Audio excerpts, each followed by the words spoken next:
네, 매주 수요일에는 기자들의 눈으로 정치권 사정 살펴봅니다.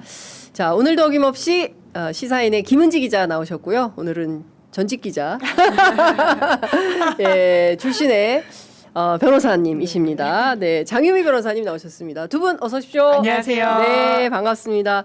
지난번에도 우리가 요조합을 한번 한 적이 있었는데 너무 좋았어요. 예, 그때도 너무 좋았어요. 네. 또 네. 김은지 기자 안 계실 때 또 제가 또 와서 그러니까 예, 구경 기자 한번 하고 네. 네. 구경 기자 휴가 가가지고 장윤미가 있어서 얼마나 다행인지. 네, 진짜 완전 소중. 완전 소중. 완소. 예, 너무 감사하다. 예. 저희가 하기 전에 광고를 먼저 소개해드리도록 하겠습니다. 수요일 광고 너무 감사합니다. 아, 갑자기 구경 생각나네. 그러게요. 디오 오늘. 예. 삼행시 해야 되는데. 삼행시 사행시 해야 되는데. 예. 자, 여름만 되면 이런 고민 한 번쯤은 해보셨죠? 아, 선크림은 발라야 하는데 너무 답답하고 귀찮다. 끈적끈적해. 이런 생각 하셨을 텐데요. 가볍게 바르면서 피부톤까지 자연스럽게 정돈되면 정말 좋겠다. 그래서인지 요즘 디어 오늘 BB 선크림을 찾는 분들이 정말 많습니다. 자연스러운 톤업과 24시간 밀착력으로 코 옆, 팔자 주름, 끼임 전혀 없으니까요. 여름에 사용하시기 너무 좋다 이렇게 하시더라고요. 실제 리뷰에도 여름인데 가볍게 한 번으로 해결돼서 너무 좋습니다. 또 피부톤이 어두운 편인데도 겉돌지 않아요. 이런 간증 후기들이 정말 많다고 하는데요. 동키밀크 함유로 부드럽게 발리면서 적은 양으로도 피부톤 커버가 충분히 되니까 매일 발라도 한두 달 정도 충분히 사용하실 수 있으십니다. 여기에 식약처 최고 등급 SPF 50 플러스 PA 플러스 와 이렇게 사풀이야 많은 사풀 플러스는 처음 정말 봤어. 예. 뿔뿔뿔뿔. 그러니까 네. 우리가 한우 투뿔은 봤지만 야 사풀은 또 선크림 처음 사풀은 좀 처음 본다. 예. 자외선 차단 기능까지 담아서요. 형광등부터 강한 자외선까지 광노화로부터 지켜드리겠습니다. 지금 바로 더보기 링크 클릭하시고요. 2개 사시면 40% 할인 혜택 만나실 수 있으십니다. 디오 오늘 비비 선크림 상담 문의는요. 010-6380-4733 010-6380-4733으로 연락 주시면 좋겠습니다. 네. 어떠세요? 두 분 발라보시니까? 네, 여름에는 사실 여름이 아니라 요새는 거의 그래요. 24시간 예. 사계절 필수품이 맞아요. 선크림이라고 할 수 예, 있는데 예. 비비 기능까지 있어가지고 이렇게 약간 환해지면서 가벼운 느낌이어가지고 오, 좋네요. 냄새도 그러네요. 그 디오늘 크림이랑 같아서 예. 좋아요. 은은하게. 김은지 기자 손등이 달라졌네. 비교가 손등이 돼요. 비교가 돼. 예뻐졌어. 오, 진짜. 야, 진짜 너무 다르다. 야, 대박. 야, 대박. 와, 대박. 진짜 바르고 안 바르고 차이가 너무 차이 난다. 여러분 네, 진짜 임상 깜짝 놀랐어요. 놀랐어요. 우리 김은지가 예. 놀랐어요. 예, 야, 와. 은지옥엽 김은지 야. 놀랐어요. 와, 진짜, 야, 신기하다. 예, 저는 바르는 순간 이렇게 차이가 정말 나냐? 깜짝 놀랐어요. 예. 아니 제가 선크림 완전 거의 전도사라고 할 정도로 어. 많은 제품을 써보고 막 주변에 써야 된다라고 하는데 네. 어떤 제품은 눈이 싫은 거예요. 맞아요. 그래서 이마에서 땀이 흐르면 저희 집 남자들한테 제가 막 바르다 그랬는데 네. 막 다 울고 있는 거예요. 네. 눈이 싫어가지고 예, 그래서 너무 예. 미안하더라고요. 이거는 그런 걱정이 없으시고 발림이 아주 너무 잘 발립니다. 네. 부드러워요. 네, 여러분들, 오늘 완전히 제 무슨 손등 실험 정말 놀랐습니다. 손등 실험 진짜 너무 야. 놀랐다. 진짜 어떻게 저렇게까지 네, 차이가 나나 싶네. 너무 신기하다. 야, 아무 이 일도 안 진짜 했는데. 찐이다, 찐. 뭐 저희 즉석에서 한 건데. 맞아요. 깜짝 너무 놀랐습니다. 사전에 이런 것도 아니고. 예. 너무 신기한 체험을 했습니다, 여러분들. 디어 오늘 동키 크림 여러분들 기억하시죠? 뿐만 아니라 비비 선크림도 많이 애용해 주시면 좋을 것 같습니다. 당장 사서 발라봐야 되겠다. 곽삼철님께서 피부가 고급져지네요. 이런 의견. 진짜로, 예. 네, 갑자기 홈쇼핑 됐어요. 네, 아유 희망입니다. 홈쇼핑. 네.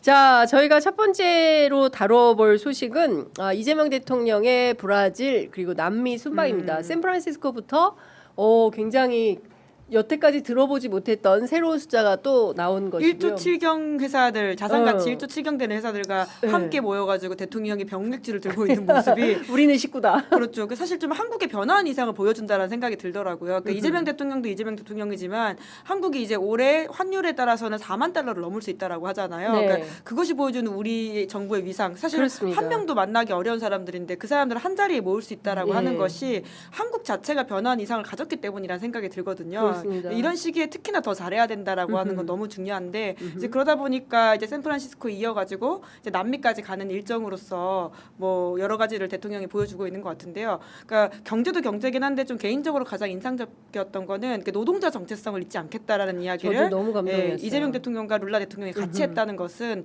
또 여러모로 인상 깊은 장면이었습니다. 네. 그 두 대통령이 손가락 하트 해가지고 네. 이렇게 해서 찍은 사진이 오늘 아침 신문에 많이 실렸던데요.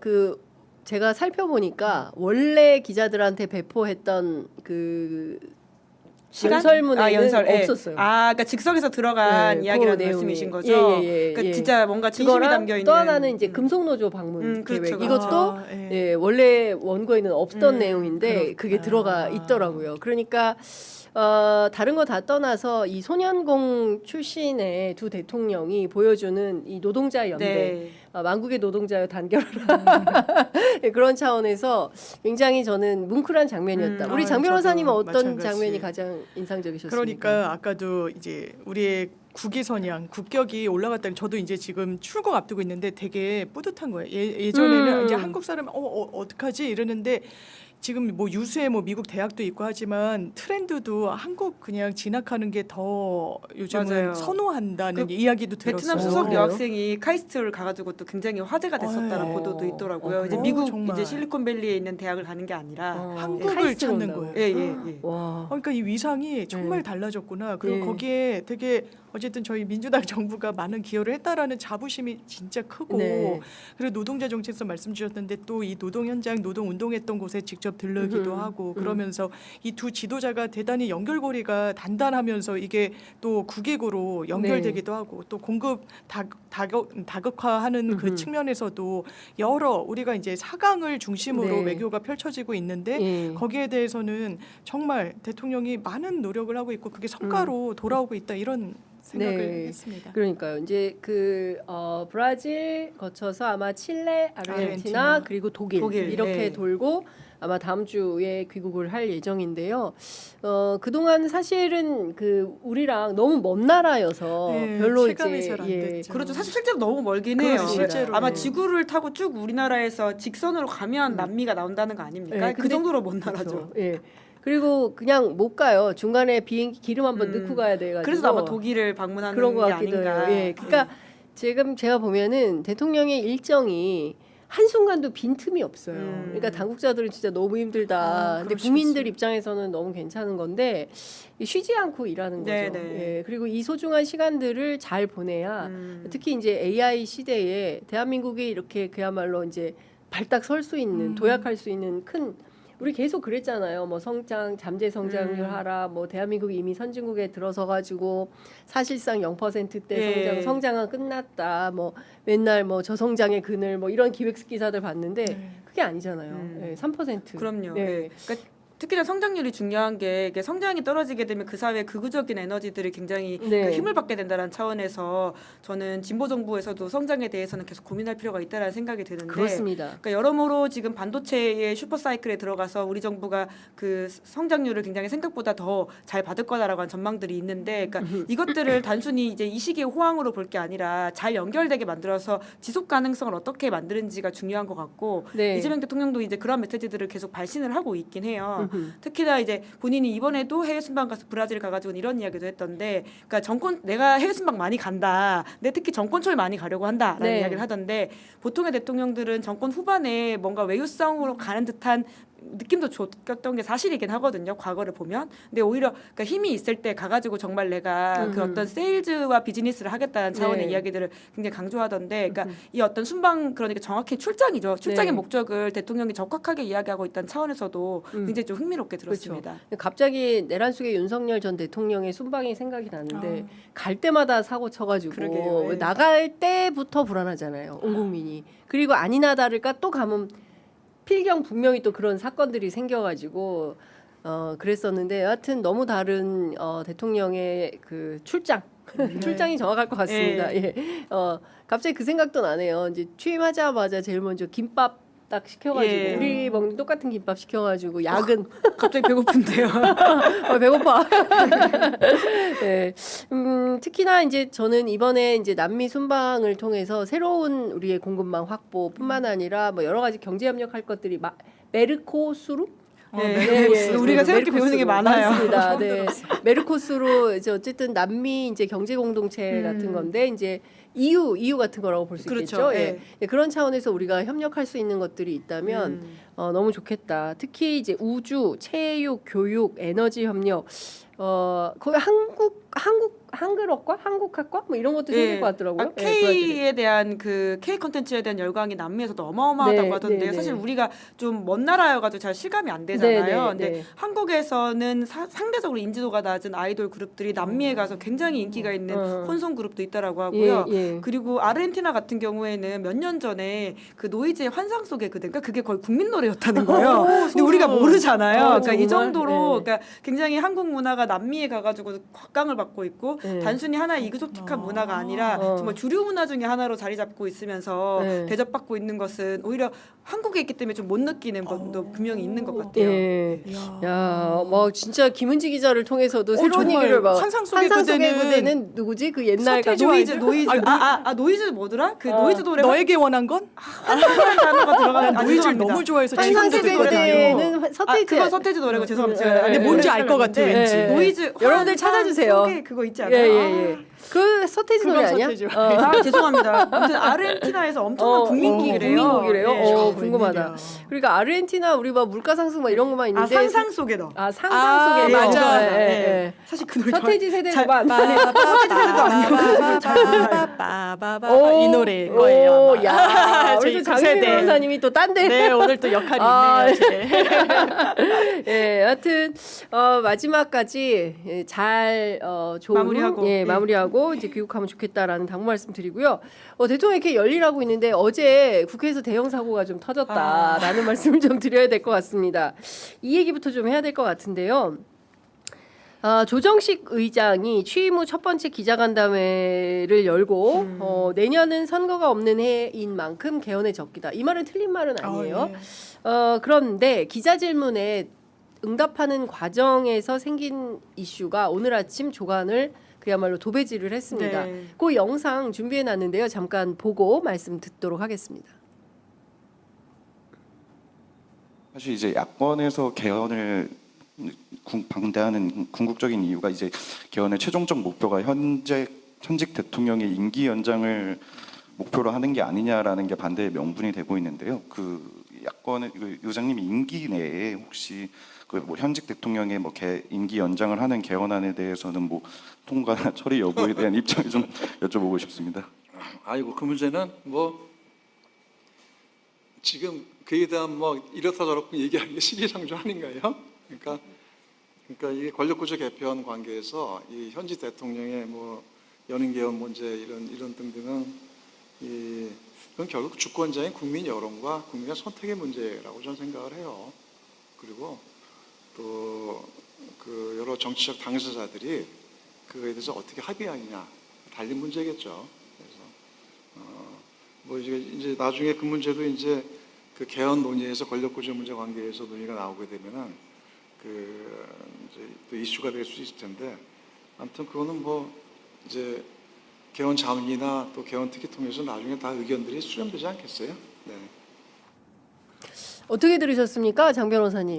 그냥 원론적인 차원으로 들었어요. 이게 증문즉답 과정에서 한번 이 질문이 나왔는데 그 연장선상에서 꼬리 질문 비슷하게 두 번 그렇습니다. 나오니까 예. 거기에 대해서 아마 이제 의장실의 설명도 그렇고 이거는 해석의 문제예요. 헌법. 그리고 그 해석은 명확해요. 네. 왜냐하면 128조 2항이 있기 때문에 그렇습니다. 이 임기를 연장하거나 중임제로 개편했을 때는 그 당시의 대통령은 그 헌법 개정의 당사자가 될 수 없어요. 그건 너무 명시적으로. 왜냐하면 이게 그럼 내 임기 연장해 볼까라는 동인으로 작동할 수 있기 때문에 그렇죠. 헌법으로 방어막을 쳐놓은 거거든요. 그러니까 그런 걸 전제해서 거기에 대해서 흔들리지 않는다는 점에서 저 워딩을 들으면 대단히 원론적인 차원이다. 그런데 이제 보수 뭐 여러 일단 민주당의 우호적이지 않은 언론에서 지나치게 정치 공세화하면서 국민의힘이 거기에 올라타고 있다는 인상을 받습니다. 네. 기자 네, 우호적이지 않은 입장의 언론인으로서 이야기하게 될 수밖에 없는 것 같은데 뭐 사실 민주당에 대한 우호적이지 않고 뭐 그리고 뭐 부우호적이고를 떠나가지고 저는 네. 우동식 의장의 어제 발언이 굉장히 문제라고 생각을 합니다. 왜냐하면 정확하게 현직 대통령에 대한 이야기에 대한 본인의 답에도 말이 있거든요. 그러니까 지금 헌법상에도 지금 현직 대통령은 부칙으로 불가능하다라는 게 명확하게 명시가 되어 있는데 이러한 이야기를 모르지 않을 텐데 왜 저 대답을 저렇게 했었을까? 일반론적으로 해설할 수 있는 말들을 하실 대답은 아닌 것 같고요. 그러니까 그렇기 때문에 지금이라도 빠르게 어젯밤 늦게는 유감 표명을 하긴 했습니다만은 사과를 정확하게 할 필요가 있어 보입니다. 그러니까 지금 본의 아닌 어떤 혼돈의 양상으로서 정말 그런 걸 꿈꾼 게 아니냐라는 식의 비판들을 굉장히 많이 받고 있잖아요. 네. 이제 그래서 정확하게 그것이 아니라고 지금 청와대 지금 정무수석 같은 경우에도 메시지를 내고 있는 것 같긴 한데요. 네. 그럼에도 불구하고 의장 자체가 이것은 말실수였고 그리고는 유감 정도가 아닌 더 큰 차원의 사과 표명을 하는 것이 이 문제를 좀 매조짓고 가는 것이지 그러지 않고서는 계속 혼돈이 있을 수밖에 없는 심각한 좀 메시지였다고 생각합니다. 네. 이 관련해서 저도 어제 이제 다각도로 이제 취재를 해봤는데요. 의장께서 일단 기본적으로 개헌에 적기는 맞는데 그러면은 개헌의 내용을 어떻게 가져갈 것인가에 대한 분명한 자기 판단과 자기 입장 이런 게 없었던 거 아니냐. 그러니까 이를테면 권력구조 개편까지 할 수 있으면 좋은데 거기까지 가면 너무나 이제 진도를 많이 나가는 거여서 지난번에 우원식 의장 같은 경우에는 이제 세 가지를 딱 명토 박아서 네. 이야기하고 정치적인 거는 뺀다. 비정치 쟁점 5.18이나 이런 이슈에 거였죠. 대해서만 네. 하자. 이제 그것도 안 됐던 거지 않습니까? 근데 그런데 이제 거기에다가 이거를 이제 착종시켜 가지고 권력구조 개편까지 넣어버리니까 오히려 상황을 더 어렵게 만들었다. 그래서 조정식 의장이 이 발언에 대해서 명확하게 정리하지 않으면 22대 국회에서 개헌은 어렵게 됐다. 근데 개헌은 물 건너간 거다. 지금으로서는 그렇죠. 왜냐하면 야당의 협조가 예, 절실한 상황인데 그렇죠. 야당이 저런 커봐 예. 이제 이렇게 돼버렸기 예. 때문에 이상한 음모론에 빌미를 줘버린 잘못된 발언이어서 오히려 개헌은 더 어렵게 됐다. 개헌이 오히려 꼬이게 됐다. 이제 이런 비판이 상당히 많이 있었다라는 것이고요.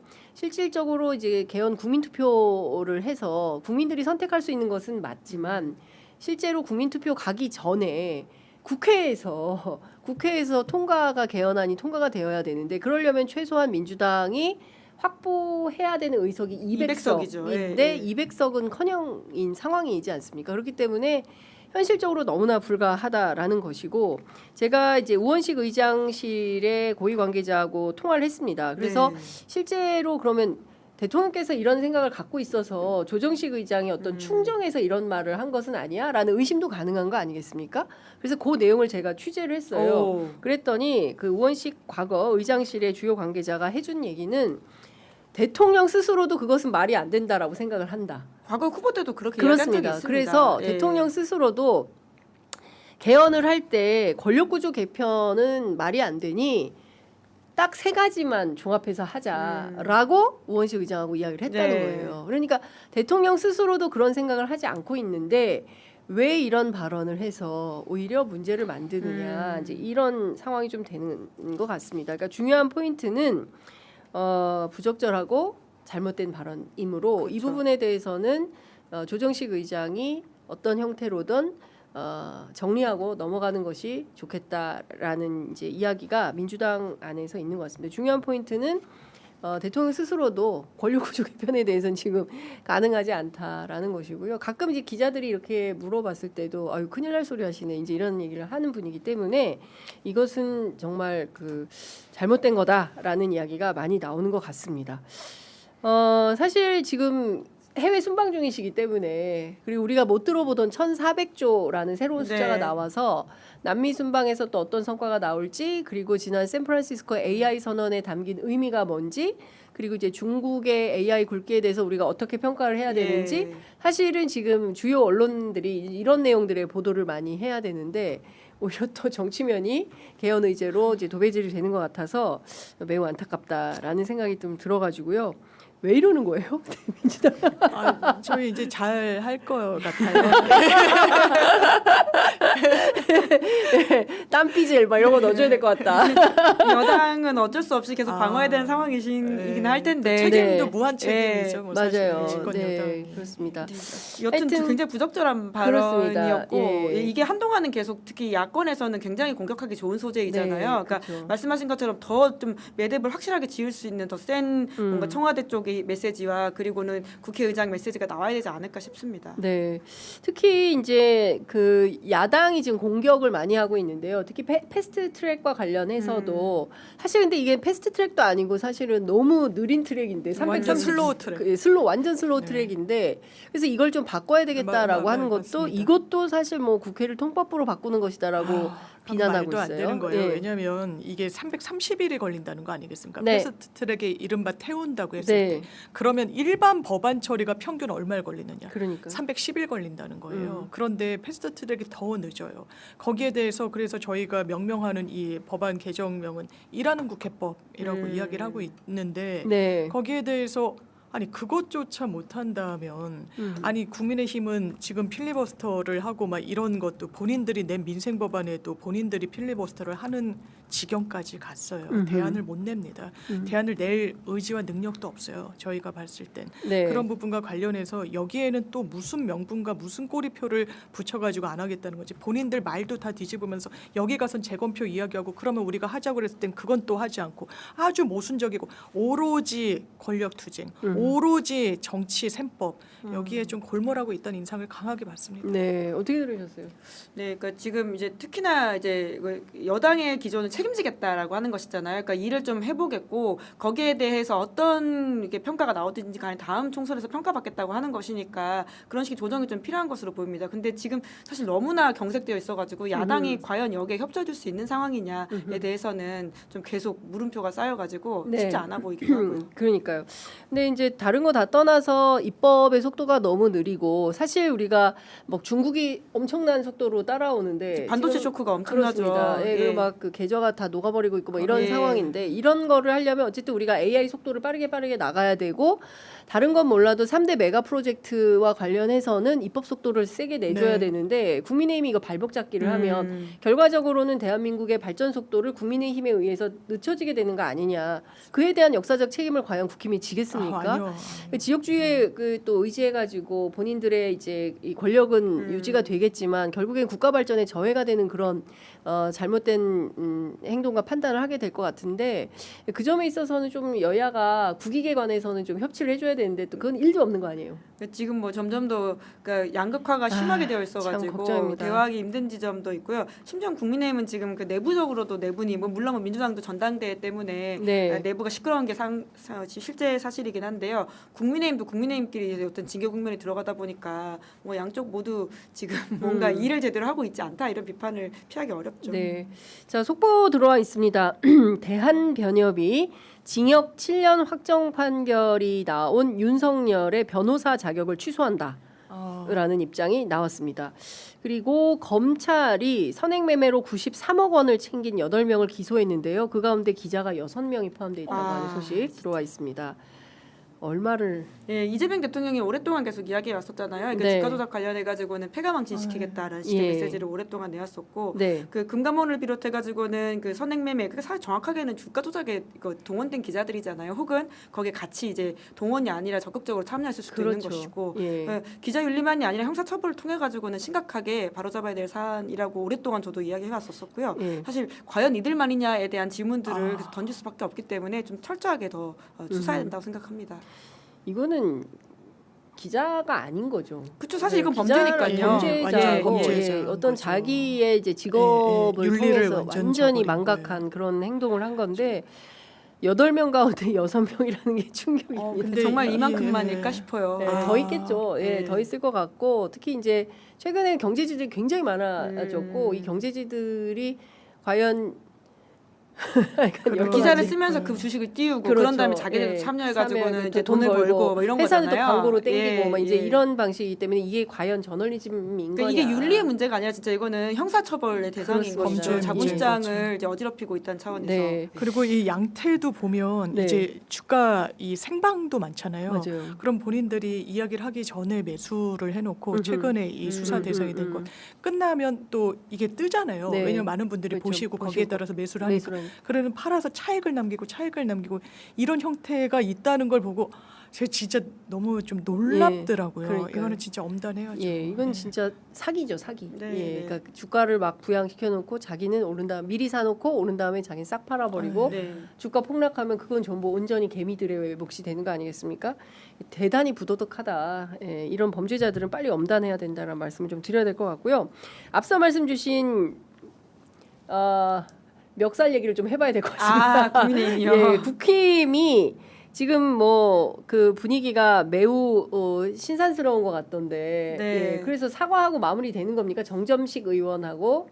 아니요. 네. 지금 이제 그러니까 지금 국민의힘 최고위원회에서 나온 메시지는 그거잖아요. 네. 그러니까 지금 자진 탈당을 권영진 의원한테 권유를 하고 네. 그렇게 안 될 경우에 최고 수위의 징계를 하겠다라고 하는 것인데 최고 수위 징계 같은 경우에는 이제 제명에 준하겠죠. 근데 지금 여튼 정정식 원내대표가 개인적으로 사과를 받았다 이렇게 이야기하고 있기 때문에 하고 저 선처를 요한다라고 말을 해서 그 정도까지 수준은 아닌 것 같긴 한데요. 그러니까 뭐가 됐든 징계가 이뤄질 수 있는 상황에 무르익었다라고 보면 될 것 같고 이게 단순히 그 권영진 의원에 대한 징계만이 아니라 지금 국민의힘 당내 역학과 이제 같이 엮여서 돌아가고 있다 보니까 이게 더 주목을 받고 찬반이 좀 나뉘는 문제로가 되어 있긴 합니다. 왜냐하면 그 장동혁 대표 같은 경우에는 국민의힘 내부의 그 어떤 해당 행위를 한 40~50명을 징계하겠다는 식의 이야기까지도 한 바가 있는데 그게 그만큼의 상황이 이제 무르익지 못하다 보니까 말만 계속 세게 하다가 지금 제대로 소위 말해서 하나가 이렇게 딱 나온 거지 않습니까? 그러면서 이번 기회에 그 지금 조경태 의원이라고 하든지 진정호 의원 같이 징계 대상에 올려가지고 심의를 하겠다라고 하고 있는 상황이어서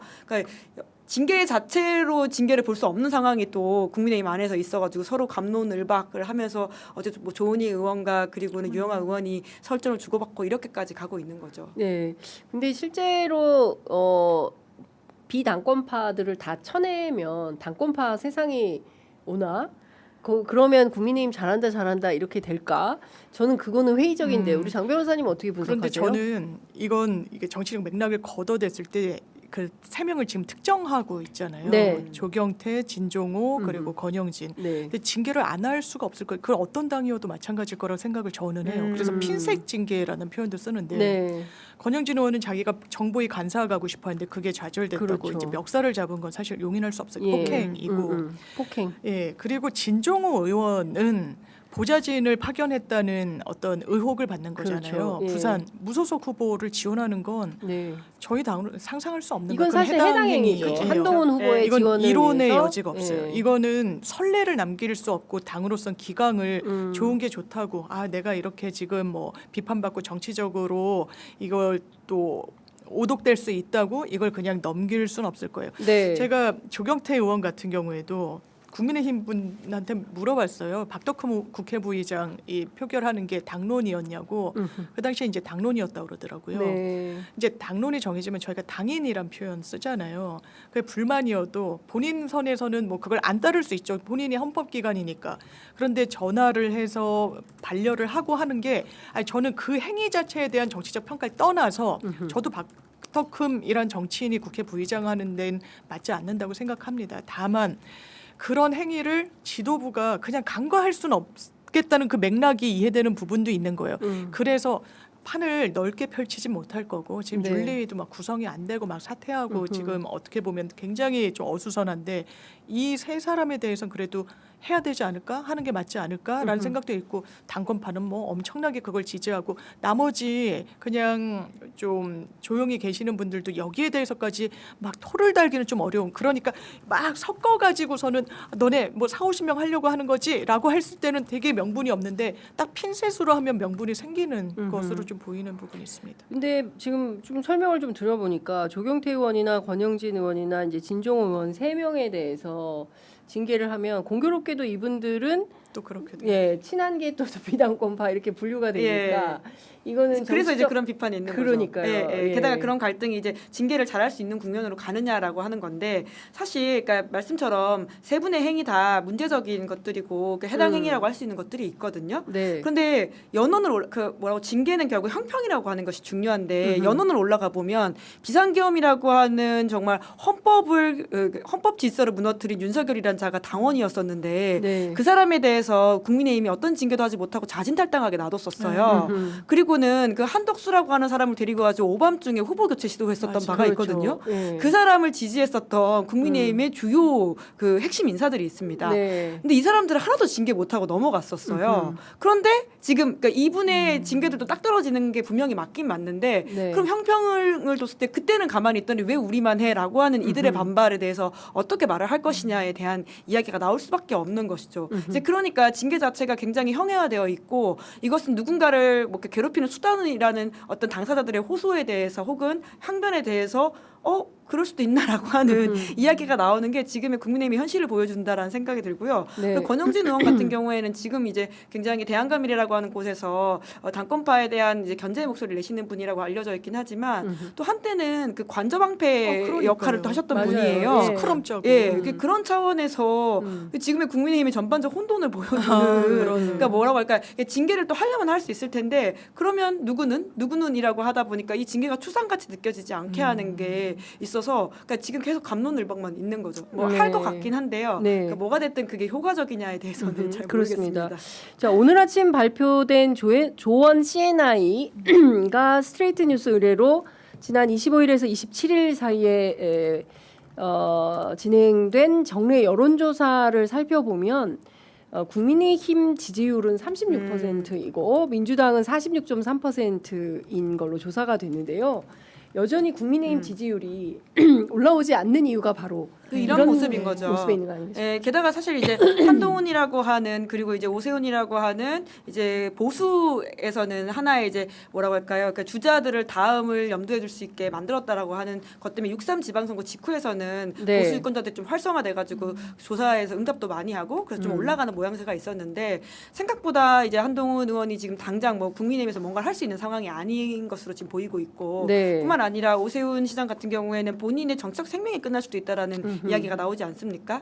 여기에 대한 좀 답답함이 반영되어 있다 보니까 그 보수 활성화라고 하는 것이 다시 좀 가라앉게 되는 게 있는 것 같고요. 특히나 이제 야권 지지자들 입장에서는 지금 여당이 전당대회라고 하는 상황 안에서 전반적으로 안에가 좀 소란스러워 보이고 그래서 뭔가 여러 가지 공격 포인트가 있는 것 같은데 왜 야당은 그걸 잘 못 살리지? 득점 포인트를 이런 비판들이 있어가지고는 오히려 좀 지지율이 떨어진다 이런 분석들을 많이 하더라고요. 네, 이거 참 제가 보기에는 지난 지방선거 때 국민의힘의 보수 유권자들이 한 번 더 기회를 준 거거든요. 네, 그렇죠. 근데 그 기회를 살려서 어쨌든 이제 자강의 모습을 보여줘야 되는데 전혀 그런 게 아니라 내부에서 여전히 이제 당권 싸움, 그렇죠. 뭐 권력 투쟁만 예. 하고 있기 때문에 국민들은 다시 또 민주당으로 혹은 또 중도 보수가 민주당으로 향하는 상황이 아닌가라는 생각이 좀 그 듭니다. 장덕 대표가 참 운이 좋다 이런 이야기를 실제로 국민의힘에서 실제로? 하더라고요. 아, 그래요? 그 어떤 정책 위기를 맞이할 때마다 대단한 사건들이 벌어지면서 이제- 분기점이 예. 항상 있었어.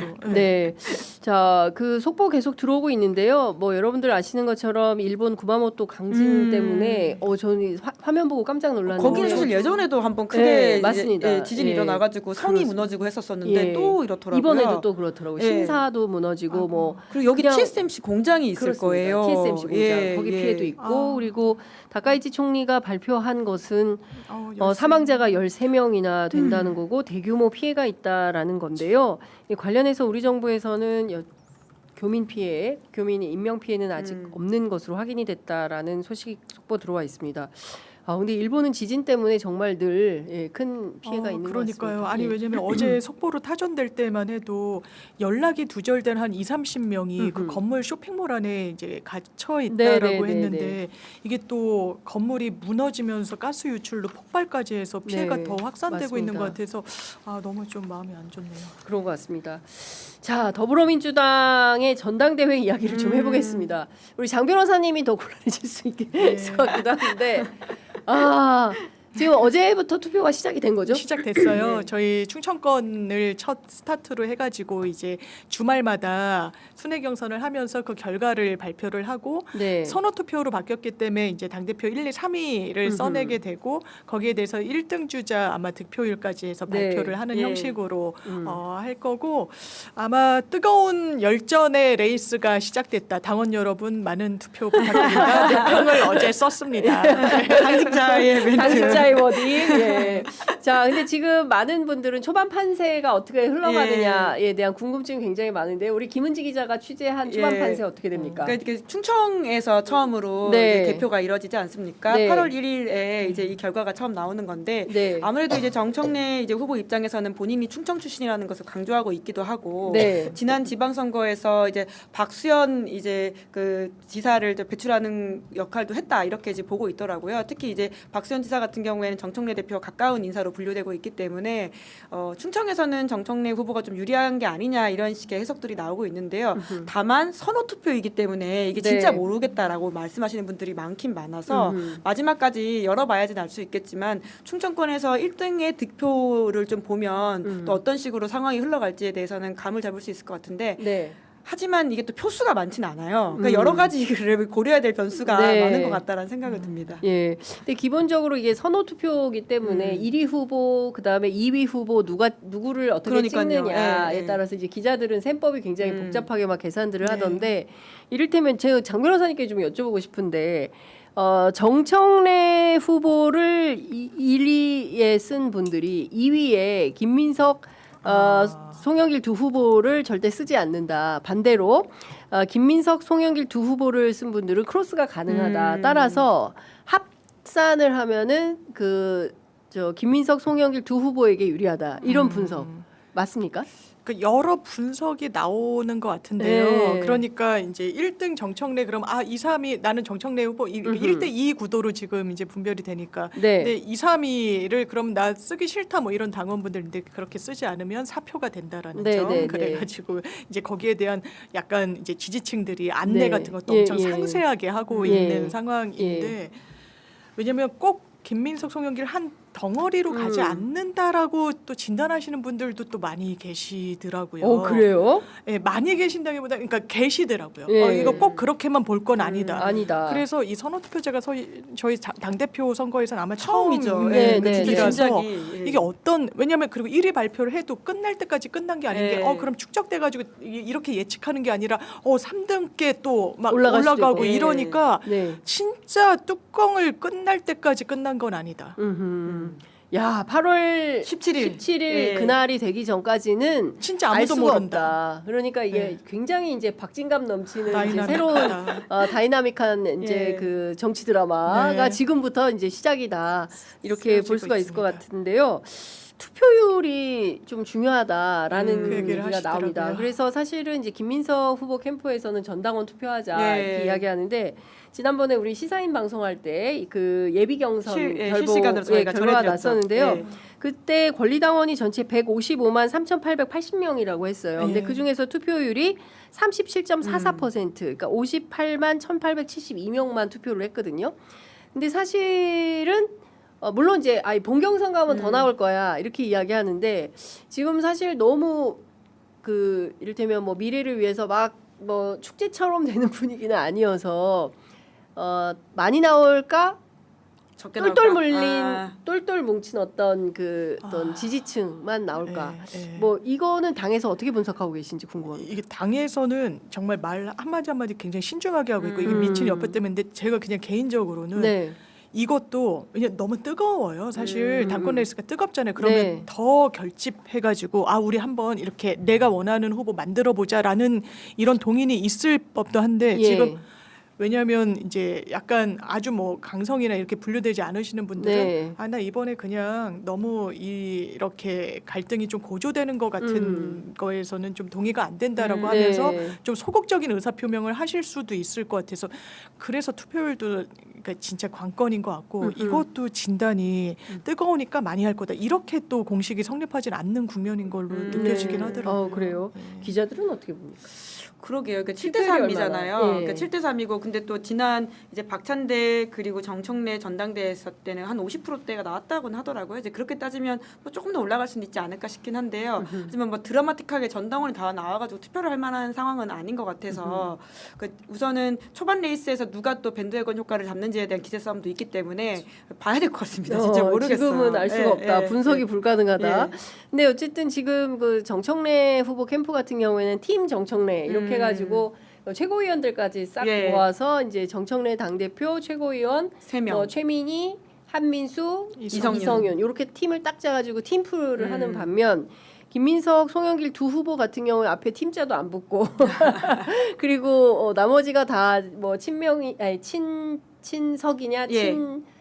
송이냐 예. 뭐 이렇게 좀 나눠지기도 하고 일각에서는 뭐 임미애 후보 같은 경우에는 전혀 상관이 없고 거기는 저기 그 김부겸 전 총리 그리고 영남 지역이니까 예. 그리고 우원식 전 의장 뭐 두 쪽이 밀고 있다 그래서 더미래 민주당에 있는 뭐 당 그 모임이죠 더미래 그다음에 민평년이 민우 후보다 뭐 이런 소문도 이제 그 정치부 기자들 사이에서는 도는 것 같습니다. 네, 그 진짜 좀 가늠이 어려운 지점들은 있는데요. 그러니까 똘똘 뭉쳐 있는 사람들이 상대적으로 이렇게 투표율이 높지 않을 땐 유리할 수도 있는 전망이 있기 때문에, 네. 그러니까 그렇게 지금 딱 4명이서, 그러니까 소위 말한 팀 정청래의 어떤 득표가 어느 정도 되는지도 봐야 될 것 같고요. 이제 예. 그래서 누가 당 대표가 되든지간에 또 최고위원 후보로서는 3명이 유리한 게 아니냐 이런 전망하시는 분들도 계시던데, 네. 그러니까 지금 사실 아직 3주가 남았습니다만은 이게 변수들이 꽤 있는 것 같아요. 이제 그런 차원에서 봐야 될 것들이 있는 게 뭐 오늘 당장 이제 그 지금 조정식 이제 원내대표의 발언과 관련해서 수습이 어떻게 될지 모르겠지만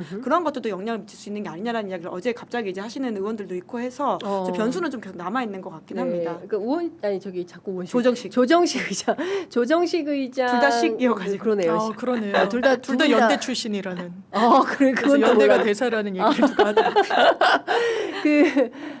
조정식 의장이 그 내거 발언의 실수, 말실수가 말실수가 이번 전당대회도 파급 영향력이 제가 있다. 어제 이제 중진 의원이랑 막 통화를 하면서 이제 그런 이야기를 하더라고요. 그러니까 여튼 지금 정청래 후보 같은 경우에는 대통령과 이제 한 몸이 돼서 역할을 잘하겠다고 하지만 결과적으로 이제 같이 지원해 주시는 분들의 메시지를 보면 대통령을 적정하게 건강한 긴장관계를 유지하면서 좀 견제해야 된다라는 메시지를 내고 있는 게 아니냐. 그렇죠. 예. 그런데 지금 대통령이 만에 하나 정말 저런 식의 어떤 메시지를 내면서 뭔가 잘 가지 못하고 있다고 한다면 그런 거에 대한 견제가 필요하다라는 것에 대한 또 지금 당심이 좀 움직일 수 있을 거다 이런 식의 해석을 해가지고 그러니까 이 발언이 심상치 않아 보인다라는 차원에서도 좀 이야기하는 사람들이 있더라고요. 그런 측면에서 보면 제가 아까 취재한 내용 다시 한번 말씀드리면 대통령 그런 뜻이 그러니까요. 아니라는 거예요. 예, 절대로. 그러니까 오히려 이게 대통령을 곤란하게 하는 그 제가 어제 이제 청와대 고위 관계자하고도 직접 통화를 해서 취재를 했는데 이러면 오히려 그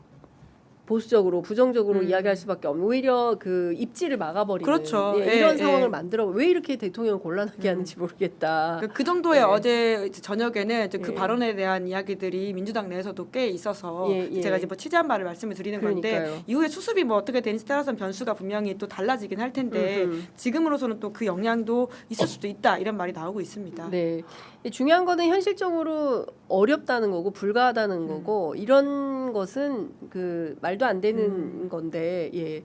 너무 일반론을 말씀하셨는데 네. 기자한테 낚인 거 아닙니까? 그래서 오늘 그게 오늘 정청래 정청래 대표가 대표 후보가 한 말이에요. 그래요? 예, 예. 정청래 후보가 그런 얘기를 했습니까? 박성태 뉴스쇼에서. 뉴스쇼에서 제가 보기에도 기자님 정청래 후보 저희 프로그램 왜 안 나오시고 바쁘셔가지고 아니, 연락하면 저희가- 이제 나오지 않을까 싶기도 한데 아니 일정을 계속 못 잡고 있습니다. 예. 저희가 이제 내일은 김보미 후보 네, 사퇴한 저기 탈락 컷오프 됐지만 이제 김보미 후보가 내일 나오시고 그다음에 금요일에는 김민석 후보가 저희가 나오시는군요. 새벽 6시 반에 녹화를 이뤘습니다. 예, 새벽 총리셔서 아니 일정을 맞추기가 네, 네. 계속 일정을 강행군이시구나. 조정하다가 그래서 이제 하는데 저희가 8월 방학을 맞이해서 그 전에 정청래 후보를 꼭 그렇네요. 모시고 싶었는데 예, 예. 답변이 없으십니다. 저희가 굉장히 오래 차례 그 정청래 후보 출연을 요청드렸는데 시사인은? 오늘 또 연락하면 시사인은 저 아까 아침에 마주쳤었는데 방송국에서 예, 시사인 추첨을 안 하셨어요? 약간 저한테 선배를 불편한 바로- 이야기하고 가시더라고요. 아 그래요? 뭐라고 얘기하셨어요? 하지만 예. 언론이 비판을 많이 하면 난 좋다 이런 이야기 하고 아, 있어요. 요새 나 그렇구나. 비판 많이 하던데 이러면서 하지만 나는 그렇구나. 언론이 비판을 많이 하면 좋다 예. 이렇게 이야기하면서 그럼 나오셔서 지금 호쾌하게 질문을 받으셔야 되는데. 제가 네. 즉석에서 섭외를 했더니 그렇게 예. 얘기하시더라고요. 그러셨구나. 그 시사인도 안 나온대요? 이게 그냥 그 이야기까지는 할 시간이 언젠가 없었어요. 이제 앞뒤로 네, 이제 겹쳐가지고 그렇군요. 인사를 했었어서. 네, 하여튼 뭐 다양한 매체에 다양하게 출연을 해서 입장을 놓고 의견을 예. 나누는 것이 저는 정치인의 기본 자세라고 그럼요. 생각을 하는데요. 예. 특정 매체만 나가고 그밖에 다른 매체들의 섭외에는 일체 응하지 않는다고 한다면 이 또한 저는 좀 좋은 자세나 태도는 아니지 않냐라는 말씀은 좀 드려야 될 것 같습니다. 네.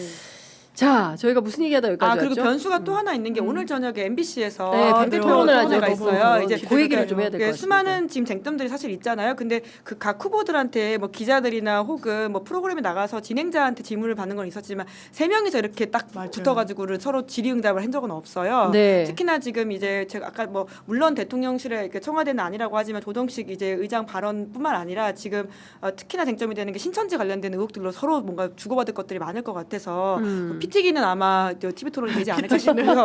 각자 입장에서는 걱정되네. 굉장히 치열하게 이야기할 수밖에 없으니까 네. 또 TV 토론의 세 차례 오늘 포함해 세 차례에서 어떤 이야기가 나올지도 아마 변수가 되지 않을까 이렇게 좀 짐작해 봅니다. 네. 자, 그런데 지금 후보들은 토론을 좀 더 하면 좋겠다. 지금 보니까 KBS, 번. MBC, 네. SBS 이른바 이제 지상파 3사 토론만 하는 것 같아요. 예예. 예. 그런데 이제 지금 뭐 송영길 후보 같은 경우에는 JTBC 토론을 좀 이야기했었죠. 경선 추가 토론이 필요하다. 그리고 이제 김민석 후보 같은 경우도 토론 좀 확대가 필요하다. 이제 이런 주장을 하는데 그 토론은 많이 할수록 좋은 거 아닌가요? 많이 할수록 좋죠. 네. 아마 이거 일정이 근데 대단히 좀 빠듯해서 이제 물리적으로 시간 빼는 게 어렵지 않을까. 그냥 이제 실무선에서 그런 생각이 들긴 하는데 말씀대로 많은 국민들이 왜냐하면 이게 집권 여당의 전당대회잖아요. 그렇습니다. 그리고 이재명 정부의 성공과 또 직결되는 또 이런 부분이 있기 때문에 많은 관심을 모아주고 또 여러 쟁점이 말씀 주신 대로 좀 있는 상황에서 점검도 하고 확인도 하고 또 후속으로 다시 재점검도 해야 될 필요가 있으니까 세 번으로 부족하다 하시면 좀 협의가 되면 저도 더 많이 하면 좋을 것 같아요. 네. 자, 뭐 다른 거 다 떠나서 모든 뭐 매체는 너무나 많으니까요. 네, 네. 예, 그 매체를 다양하게 적절하게 하면 좋죠. 선택해서 활용하면 토론을 좋죠. 좀 적극적으로 하면 좋지 않을까라는 생각이 좀 듭니다. 그리고 방금 전에 뭐 속보가 들어와 있는데요. 그 송영길 후보가 MBC 라디오에 출연을 해가지고 조정식 의장의 발언은 부적절하다라는 비판을 한 것 같습니다. 관련해서 조정식 의장도 본의 아니게 오해가 됐다, 유감을 표명했다. 오늘 아침에 이거는 이제 페이스북에 올린 네. 글을 네, 네. 이야기하는 것 같습니다.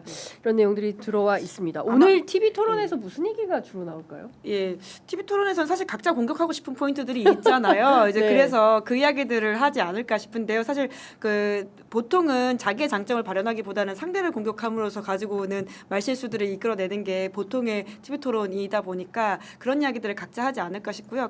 본인이 가지고 있는 강점을 부각하면서 상대의 약점들을 좀 뭔가 이렇게 공격할 수 있는 이야기들이다 보니까 뭐 결국은 대통령과의 관계를 어떻게 이제 여당과 그리고 정부의 관계를 어떻게 풀 것인가에 대한 것은 기본이 될 수밖에 없을 것이고 관련한 지금 현안 쟁점이라고 하는 게 신천지 관련된 부분들 그러니까 김민석 후보가 지금 문제 제기를 하고 있고 또 송영길 후보도 거기에 관련해 가지고 말을 거들고 있지만 정청래 후보는 그거 완전 가짜이기 때문에 정확하게 해명하고 아니면 지금 팀 정청래 이제 후보들 같은 경우에는 오히려 사퇴하라는 말까지 하고 있잖아요. 그래서 그 이야기들이 좀 거세게 주고받지 않을까라는 생각이 들고요. 경우에 따라서는 뭐 이제 가장 한동안 지난 2주 사이에 그 여권 내 가장 뜨거운 이슈였던 유시민 작가의 발언에 관련돼서도 어떤 식의 생각을 하는지 특히 이제 정청래 후보 같은 경우에 노코멘트라고 했었기 때문에 그 이야기들을 또 물어볼 수도 있지 않을까라고 전망해 봅니다. 네. 우리 장 변호사님은 당직자이시기도 네. 하시니까 어떤 게 키워드가 될 걸로 보십니까? 오늘 100분 토론.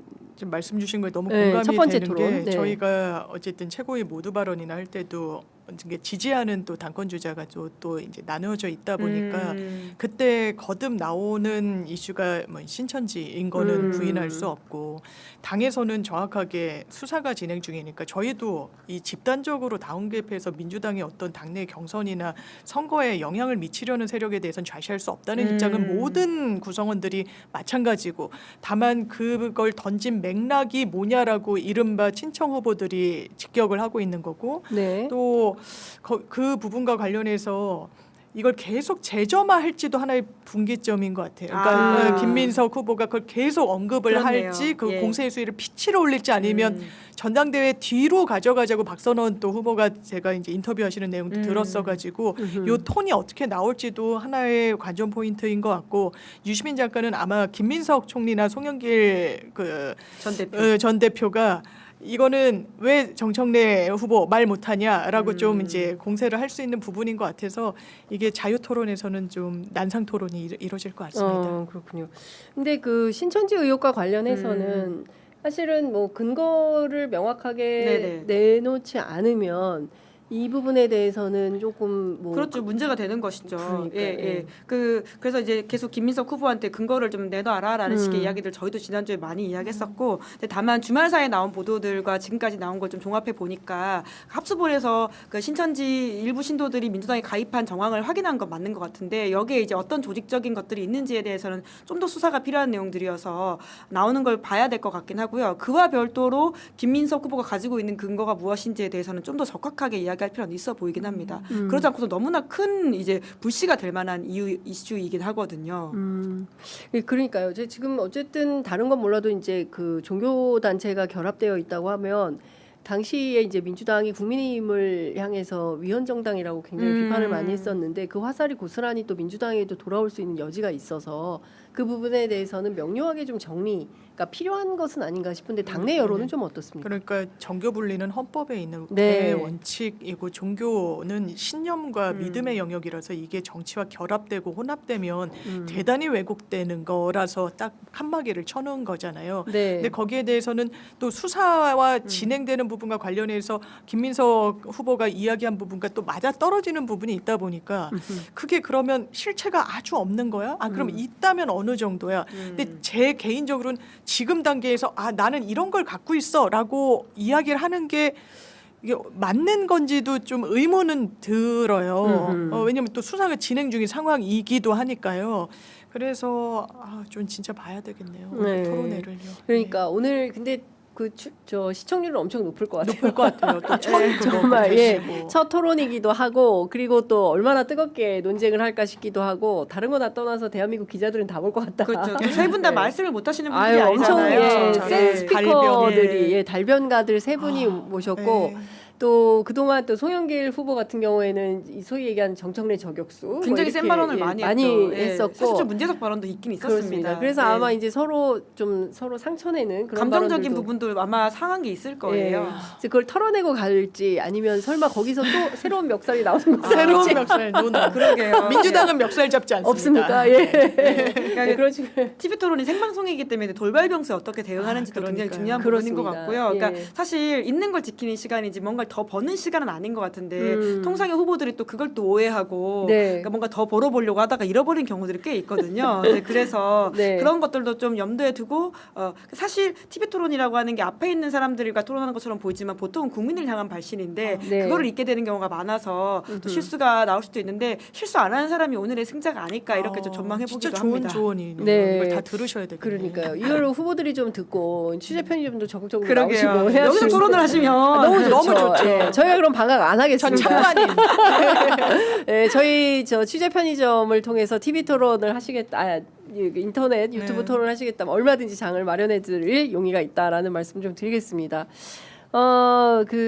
뭐 지금 다른 거 다 떠나서 네. 연임 개헌론을 꺼낸 국회의장에 대해서 정청래, 송영길 두 후보는 사과해야 된다라는 입장을 밝히고 있다라는 말씀도 좀 전해드려야 될 것 같고요. 그리고 아까 말씀 주신 대로 청와대의 그 홍익표 정무수석은 현직 대통령 연임 개헌은 불가능하다라는 입장과 함께 조정식 의장과 뭐 사전 교감한 거 아니냐 이것은 음모론이다라고 명토 박아서 공박했다라는 말씀 좀 드리고요. 그리고 또 정계 개편 논의가 막 많이 있었잖아요. 그 유시민 작가가 이제 꺼내든 제기한 이야기죠. 이른바 이제 기획설 같은 음. 건데 관련해서도 오늘 그 라디오에 출연해서 홍익표 수석이 정계 개편 논의를 청와대에서 기획한 적은 없다라고 입장을 밝혔고요. 한 번도 청와대 차원에서 어떤 정당 간에 또는 인위적인 정계 개편, 뭐 예를 들면 야당 인사를 끌어들여서 뭐 당에 입당을 시킨다든지 이런 걸 생각해 본 적은 전혀 없다라는 입장을 밝혔습니다. 저는 이 자체가 조금 좀 저는 좀 그 청와대 출입 기자로서 얘기가 전혀 들리지 않았는데 유시민 예. 작가가 그 얘기를 꺼내서 좀 놀라긴 했는데 이런 얘기를 좀 직접 좀 들으면 어떠세요? 정계 개편 정계 개편 가능성. 그러니까 저희가 1.5당 그 구조적 다수 얘기에 전 대단히 공감하는 당원이고 네. 그거와 관련한 보관이 있는 건데 그걸 되게 좀 차원을 낮춰서 사람을 빼와서 저렇게 하고 이렇게 접근할 건 아니다. 그리고 그걸 뭐 어떻게 할 수 있는 겁니까? 그 구조적 다수라는 건 민주당이 정책과 어떤 영입으로 만들어가는 거지. 그거에 대해서 너무 소모적인 논쟁을 하는 필요는 없다고 저는 생각합니다. 네.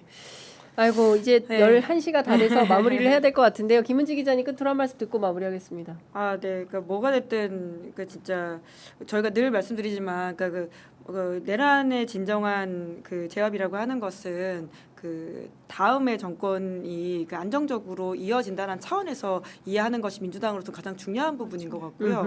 그러지 않고선 사실 지금 모든 것들 그러니까 다음에 총선과 대선에서 대패하게 된다면 지금의 검찰 개혁은 완전히 후퇴할 수밖에 없습니다. 사실은 뭐 지금 국민의힘 그리고 한동훈 의원 같은 경우에는 검찰 부활을 생각하지 않겠습니까? 이제 그런 차원에서 지금 민주당이 좀 더 경각심을 가지고 이러한 현실을 좀 봤으면 좋겠는데 그러니까 여러모로 여름이 덥다 보니까 좀 더 덥게 느껴지는 이슈가 많아서 좀 보는 사람도 아슬아슬한 게 있는데요. 그러니까 좀 잘 지혜를 모아가지고 정리가 되길 바랍니다. 네. 그렇습니다. 그리고 저희 취재 편의점 오늘은 11시에 마무리하지 않고요. 이어서 저희가 인터뷰 한 곡지가 더 있습니다. 그러니까 여러분들 나가지 마시고요. 이어지는 인터뷰도 함께 해주시면 큰 힘이 될 것 같습니다. 두 분과는 여기서 헤어지도록 하겠습니다. 두 분 말씀 잘 들었습니다. 고맙습니다. 감사합니다. 고맙습니다.